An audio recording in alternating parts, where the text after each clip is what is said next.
In this video, I'll be showing you step by step how to completely uninstall AWS CLI on your Windows computer. It is super easy to do.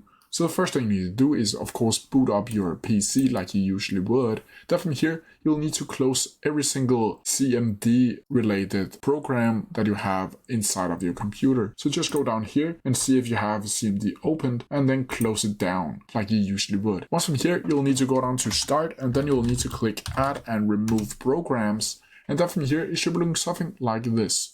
We'll be able to go up to the search bar and see an overview of all of your already installed apps. Once from here, you'll need to go up to the search bar and click in AWS like so. And as you can see over here, AWS command line interface v2 will pop up. Now from here, you'll need to go down to these three dots over here called More Options. And then from here, you'll need to click in Uninstall like so. And just click Uninstall like so. Once from here, you'll see it's preparing to remove. And this can take anything between a couple seconds to a couple minutes long, depending on how fast your computer is. Also from here is gathering the required information, and you'll just need to click yes once you click yes or no if you want to uninstall AWS. Once from here, as you can see now, we couldn't find anything to show here with AWS, and you can also go down to CMD, open that up, and then click AWS help like so. And as you can see, AWS is not recognized as an internal or external command. But that's how you do it. If you have any questions about it, please send down in the comments below, and I'll try my best to answer them as quickly as possible.